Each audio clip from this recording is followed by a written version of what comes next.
Для изготовления елочной игрушки использую катер, сделанный по моему эскизу моей коллегой Юлией.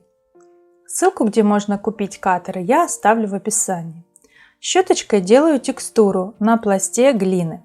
Пласт лежит на стекле, и на нем же я буду запекать основу домика. Катером вырезаю домик.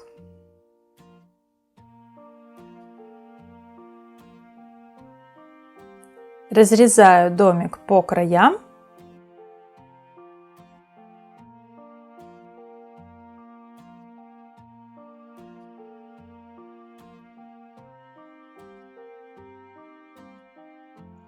И выну середину.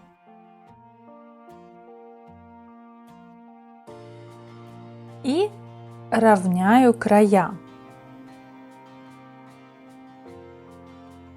По такой же схеме я буду делать остальные части домика. Крышу я не режу. Запекаю основу домика 25 минут при температуре 130 градусов. Такими блестками я буду украшать домик. Посыпку я приготовила заранее. Ссылку на мастер-класс оставлю в описании. Заливаю серединку ультрафиолетовой смолой. Эта смола очень долго застывает, поэтому рекомендовать я ее не буду. Распределяю смолу по всем уголкам и краям домика. И начинаю украшать блестками, звездочками. Уже в процессе я поняла, что лучше нанести больше блесток и украшений для более активного блеска.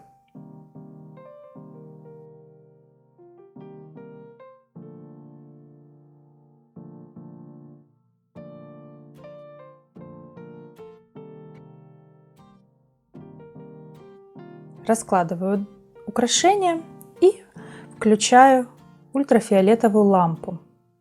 И мне понадобилось много времени, чтобы все стены домика застыли.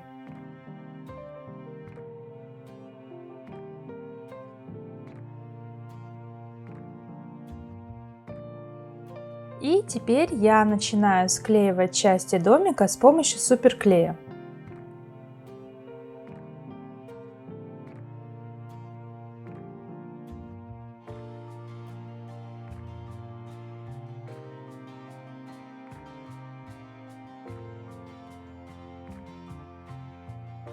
И вот такой блестящий домик у меня получился. И теперь я делаю подставку для домика, точно так же, как я делала основу. Только предварительно я сделала текстуру и на задней части подставки.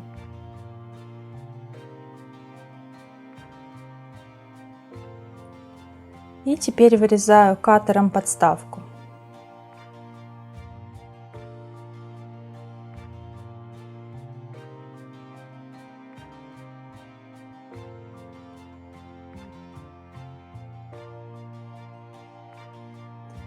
Делаю крепление для домика с помощью сырой глины.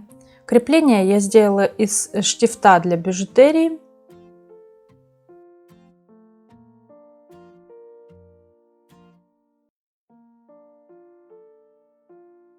Делаю снежную крышу, наношу смесь жидкой глины с кальпий и акриловой краски. Такая смесь получается густой и не стекает по крыше домика.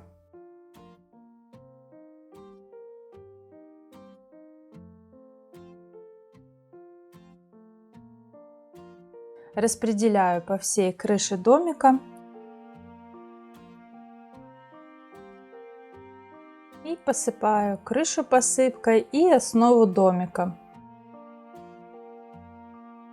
Прикрепляю домик к основе и запекаю 25 минут. И вот такой домик у меня получился. Спасибо вам большое за просмотр. Если у вас остались какие-то вопросы, пожалуйста, задавайте в комментариях. И подписывайтесь на мой канал, ставьте лайк. И до новых встреч. Всем пока!